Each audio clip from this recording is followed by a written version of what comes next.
Have you ever felt emotions so deeply that you're curious if they're even yours? These 10 different experiences will prove that you're not just sensitive, but you're an empath. Number one, feeling overwhelmed in crowded places. Oftentimes, when I'm out at a store like a Walmart or I'm in a concert venue, I can start to pick up on and feel all of the different energies around me. If you notice when you start your day or before you enter that space, you're feeling calm, you're feeling grounded, you're feeling pretty easygoing, go with the flow, and then you enter somewhere with a lot of people and you start to get hit with little bits of rush or anxiety or scatteredness. A lot of that energy probably isn't yours. It's in the place you're in. I notice this, like I said, when I'm at big stores or in big crowds, but also sometimes when I'm sitting in traffic. I've taught myself to be very calm, grounded, patient driver, but on certain roads, I find myself starting to get kind of tightened up and tensed up, and I've learned to realize that a lot of that, when I look around and see the other drivers stuck in bumper to bumper with me, they're frustrated, they're impatient, and they're just not allowing themselves to ground into and relax and accept the present moment. And in noticing these different components is where I've started to realize, oh, I am calm. What I am surrounded by is not calm, and I'm able to pick up on those different energies.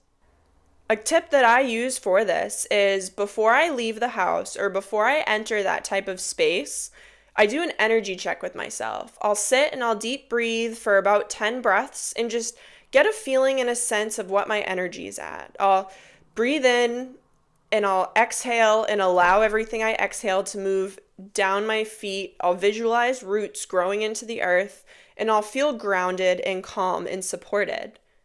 And then I'll know when I move into a concert venue or when I move into a packed Walmart, when things start to feel scattered and chaotic, I'll deep breathe while I'm in those places and realize that I'm good, but not necessarily everyone around me is good. And I think learning where your energy baseline is a really powerful way to move through how to navigate these different energies around us, because once you realize it's not yours, you can create that space and separation from it.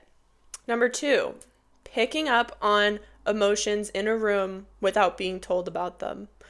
Oftentimes, when I walk into certain spaces, whether someone's really excited or really sad, I can kind of get the gist of it before I even interact with them. One place that's a really good example for this is a funeral home. Before I have even said hello to anyone, be greeted at the door, any of that, I can walk in and feel the heaviness and the defeat and the sadness and the grief in the space.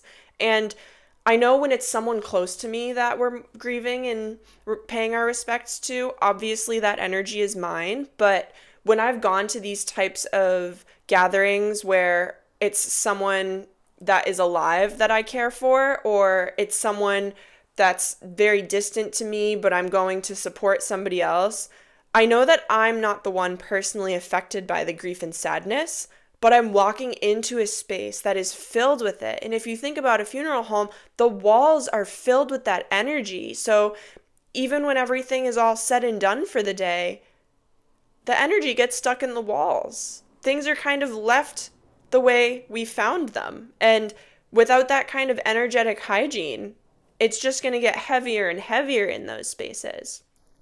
With the energetic hygiene, what I'll do is when I get home, I'll sage myself. I always have a little seashell of sage going, and I'll wash off all of that energy that I could sense and pick up on without needing to talk about, because I'm realizing that I have a radar for it, but I don't have to become a sponge to it, and that's a really big key. Point 3 is needing more alone time to recharge versus other people. Having a safe space in your own energy to retreat and recharge is huge. Empaths are so susceptible to picking up on all the other things around us that it is so important to create a space where we can take a break from that stimuli, where our radar doesn't have to constantly be sending us signals all the time of what we're picking up on, what we're sensing, what we're moving through. And by having that safe space and some practices to help you not only ground into your own energy, but strengthen it, it's really powerful. Part of my ritual is having a few crystals everywhere I am. I keep this clear quartz that I foraged near me often, and I have different altar spaces throughout my spaces depending on what I'm trying to get done. And by having those little intentional places that are pretty sacred to me, I can sit by it, I can calm, I can ground. I'll pull a couple of tarot cards or oracle cards if I feel called to, or the energy of the space that I've set is just so that I could just sit, relax, meditate, read, any of those things that bring me joy. So by having a space that speaks to you in whatever way works, I'm a big crystal and herb girl, so those are the tools that I use to relax me. But if it's plants, if it's decor, if it's music, if it's smells, using those different senses and those different tools that speak to you and feel like you and create that calm and safety for you are what's going to help you recharge best in your space. Everyone's different and everyone requires different tools and tricks to use, but by creating a safe space for yourself, you can more deeply relax and ground and embody your truth and just allow yourself to be yourself. Tip 4 is that animals and children always gravitate to you. I'm not a kid person. I joke that I'm allergic. I just find them to be a little bit messy and expensive and overstimulating, but that's my own hot take. I love people's kids that I know the parents, but for the random stranger's kid, I'm okay.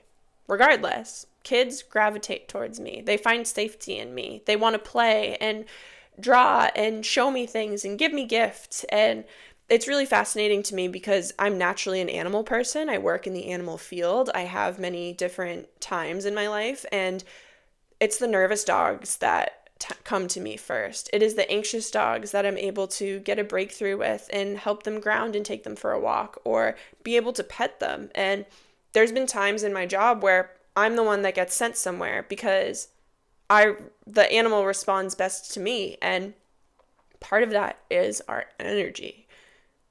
By being so sensitive and being able to pick up on an anxious dog, an anxious child, a happy dog, a happy child, a frustrated dog or child, any of those, we're able to sense that and act accordingly. People that aren't as sensitive may just kind of try and power through the different obstacles and emotions according to the agenda that they have to follow for that day. And I think it can be pretty fascinating when we tap into our empathy with these more pure and genuinely sacred creatures. Children are these beautiful little earth angels that have the creativity and the intuition. And same thing for animals. They aren't bogged down by the rationalizing mind. They act on their instincts and their energy, and not having a spoken language to work through means that they're picking up on nonverbal cues, on energy, on what your heart rate is and what you smell like. You know, we release different hormones and other creatures can pick up on those things. And I think it's really powerful when we take responsibility for our energy, we take care of our energy, and then we go out in the world and we notice that animals respond to us. Maybe that wild animal, that bird, comes a lot closer than you could have ever imagined. Maybe that distressed kid finds comfort in you even though you don't know them very well. Or if that pet that usually is very growly and anxious and nervous warms up to you just after a couple of visits. Being able to connect with these more intuitive and natural states of being is a huge sign that you're very empathic. Number 5 is struggling to watch violent movies or violent news stories or listening to violent music. They all operate at a frequency, and that type of despair and violence and anger is something that affects our energy pretty quickly because we're able to pick up on and sense the different emotions that are presented to us. If something is presented to us to invoke fear, to invoke anger, to invoke hatred and polarity across any medium of media, we're going to pick up on that more. And as I started to do more energetic hygiene myself, I realized myself pulling away from the news. I realized myself pulling away from violent movies, from scary movies, from intense music that just was feeling very heavy and dense. And I think by being more sensitive to those aspects, it's a bit of a key sign that the energy we're absorbing and being exposed to is interacting how we feel. I know some people that can watch all the war movies and watch all the scary movies and listen to all of the rap, which I've gone through my rap phase for sure. I was never a punk kid, always a hip hop and rap girl. However, now that I've gotten to know myself, I've paid attention to how consuming these different components makes me feel. How watching a scary news headline doesn't sit well, or watching a violent movie makes me feel this tension in my gut, or listening to songs about sex and drugs and violence just make me feel tense in a way that doesn't feel good. And by being able to pick up on these cues, I've been able to modify what I'm consuming, keeping it aligned and keeping myself calm and happy and present instead of fearful and anxious and tense. And that has been a game changer. Number 6 is knowing someone's lying without even having to be told. Part of this can come from the logistics of it. Watching their eye movements, if they're shifty, if they get a little bit clammy, if they're playing with their hands. For me, I'm not trained in any of that. I've never researched any of it. It's very much a gut feeling. If I ask someone a question, have you been doing this? Are you doing that? And they say yes or no, I can pick up on that. It's been really interesting to kind of experiment with this one because I didn't think of this one firsthand and I kind of discovered it on my own. But even if it's as simple as asking someone how they're doing, are you okay? And they're like, yeah, fine, great. And I just know they're lying. It's been really helpful. And it's not in a way to pry and judge and kind of expect them to open up to me because I respect their boundaries, because I respect my own boundaries. But having that little radar system to kind of let you know the truth of a situation without being told the truth has been really powerful. So if I'm not hearing from someone for a while and they say, yeah, I'm fine, everything's good, I'm just busy, and I know that's not true, I just drop a, hey, just so you know, I'm always here for you. I'm really proud of you. If you ever need anything, like, I'm always here. Just a reminder. That's nothing crazy. I'm not prying. I'm just offering a little bit of support in the direction that feels supportive to the energy that I've picked up on. Number 7 is feeling physically drained after being around certain people. You'll know after you leave someone's company if you feel expansive and energized and refreshed, or if you feel drained and depleted and exhausted. And these are types of ways to know if your energy is being pulled by an energy vampire, a narcissist, or just something that isn't aligned and respecting the energy and boundaries that you put out. As an empath and as someone that really strives to be positive and motivated, I find myself when I'm in the company of people that aren't as motivated, that are a bit sad, that see the glass as being half empty. They love and thrive being in my company because I'm a breath of fresh air to them. But when I leave the room or the space and I feel absolutely exhausted and drained, I'm learning that I'm not in the company of someone in alignment with me. If I am filling my own cup, setting and respecting boundaries, nourishing my energy, and someone else is doing all of those things as well, we're pouring from overflow into each other in this very balanced and beautiful and aligned way. But if someone else is not being supportive to themselves, if they're choosing things that aren't healthy for them and habits that aren't good for them and being their own worst critic, then what I fill into them isn't getting filled back. And it's not selfish to receive. It's almost selfish to cause yourself to self-sacrifice because of people-pleasing.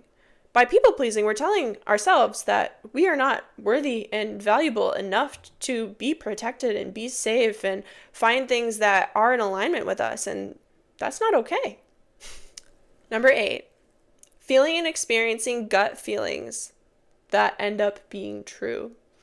This has happened to me with job assignments. I've moved a lot. I've shifted jobs a lot.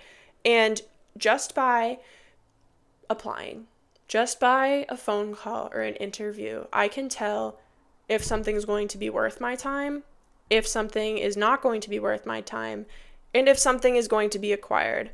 I've gotten many, if not all, maybe one or two jobs have not hired me over the at least 20 something that I've had at this point. I feel like it's a bit chaotic. However, after I apply, based off of the feedback I get, I can have a feeling if it's someone I want to work for or not work for. Or after applying and scheduling an interview, I can sit with that information and be like, okay, they like me, but is this the best fit for me right now? And I can also discern if something's going to light me up. And it's really hard to explain, honestly. I don't always understand how this component works because it's not based on evidence. It's not based on experience. It's not like I've had the first day of job training or I have been exposed to so much of that person's energy, but I just get these gut feelings of, oh, this is a great idea worth pursuing, or, oh, this would have been great, but it's not the right time, and, oh, this is exactly what you need to be doing right now. And as hard it is to quantify, I trust it because it has yet to prove me wrong. Number 9.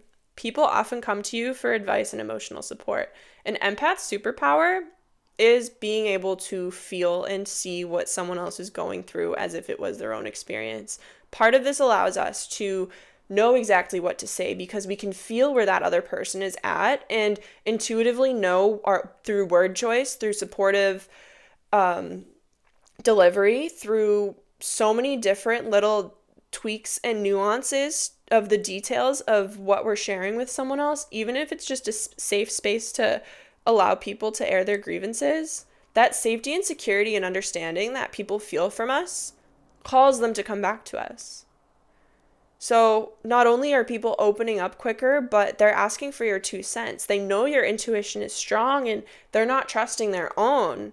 And through you trusting your own, you build that strength. It's like a muscle to be exercised. And through doing this, we're able to share that with the world and ideally empower people to trust their own gut. But realistically, it's a superpower to be able to check in with your body and figure out what's in resonance and even just offer some support to others. Number 10 is having an unexplainable connection to nature and the universe. This one is huge for me. I spend a lot of time outside, all seasons, all weather, and there's just something so magical about being under an open sky. Above freezing, below freezing, 90 degrees, 0 degrees, doesn't matter to me. There is something so magical and beautiful about being in nature. When I walk around and I look up, I am just reminded of the connection and the support and safety that the universe has for me, that I am protected and guided by the unseen, by my ancestors. And it's just this wholesome feeling that I feel like you have to feel in order to understand. And this especially happens when I'm out on a hike or a trail or at the beach or anywhere where there's minimal machines and man-made structures and people and cars and sirens. And when all of that stuff is kind of shrunken down and it's just us in nature, we are nature. And I think a lot of us forget that. We don't go back to nature. Like, we are a part of nature that has grown up and been cultivated in a society that separates us from that and has us prioritizing other things in life. And when we go back to our home, which is the outdoors with the plants and the animals and the trees, there's something so nourishing and grounding and supportive and refreshing and rejuvenating about going back to where we came from. So which of these 10 resonates with you the most? And did you have a favorite? I would love to hear any of your experiences. If you liked this video, feel free to subscribe, like, comment, any of that. I would love to chat.